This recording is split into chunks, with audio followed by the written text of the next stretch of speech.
This is Twit. Randy in Mission Viejo, Leo Laporte, the tech guy. Hi, I have the Mavericks new free operating system on my Mac. You have my deepest sympathies. I do too. I hate that system. Apple has really, I am so disappointed in Apple. Both iOS 7 and Mavericks are full of bugs. And then OS X Mavericks, they took away many features that are very good features for no reason. Is there any way I can wipe the drive and put Start on? over? I've got the Snow Leopard, disc. Yeah, you can start over. How do I do that? It's very simple. If you've got your install disk, you put it in the machine, you reboot the machine. Well, actually, you could just launch the installer, and it would reboot for you. And then go into options, and you want to do a custom install. The custom install deletes everything. Leo Laporte, the tech guy.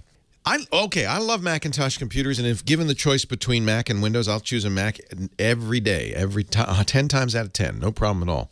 But I also have to be honest. I don't think Apple is keeping up with the quality here.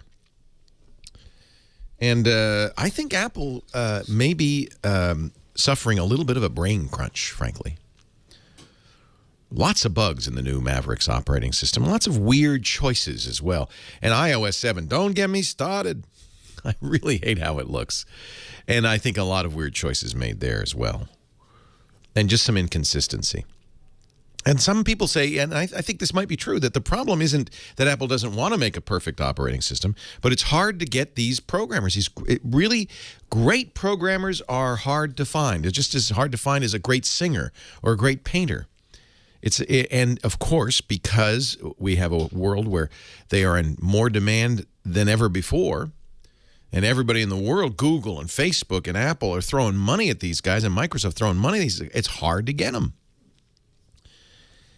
And now Apple has $150 billion in cash in the bank, so it's not an issue of not having enough computers or seats or even enough money to give these guys. I think it's really, there is just a dearth of great programmers out there. The Andy Hertzfelds and the Bill Atkinsons of the world, and Apple just doesn't have them.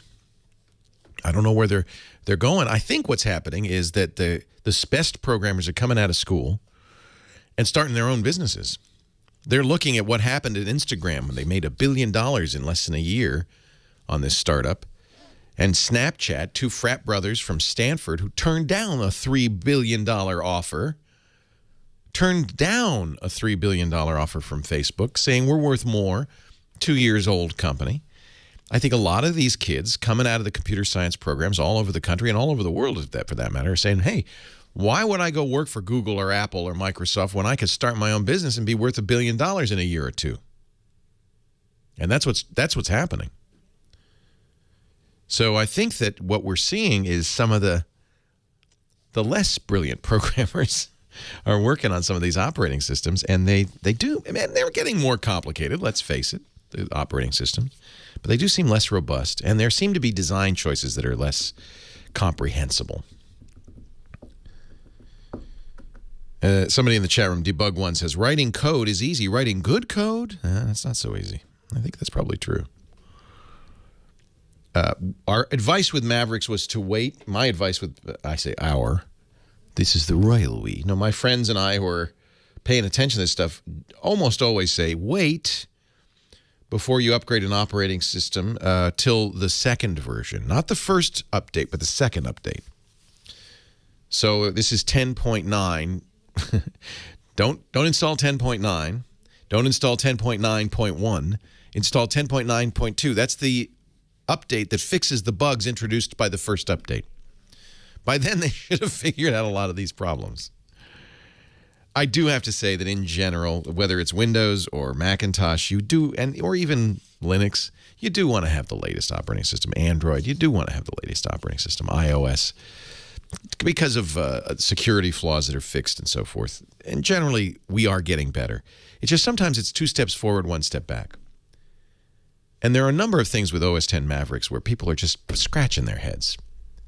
Simple things like the ugly dock, that you can't change, to odd decisions about You know, how to handle Finder windows. You know, Finder tabs are the new thing from, you know, and Apple, the way Apple works is they hand this down from the mountaintop and say, this is how it is. From now on, you will use tabs, not new windows. And if you're used to using new windows, it's just frustrating. I don't think there's a problem with waiting. That's, I guess, my point. Eventually, you're going to want to upgrade. You absolutely are. But if you're using Windows 7, or if you're using OS 10 Mountain Lion, you know, there's not such urgency yet. Wait a little bit. Let the bugs be ironed out. Let some of these bumps in the road be fixed before you make the big change. Me, I'm always going to get the latest because that's my job. I'm the one who has to say to you, oh, trouble ahead.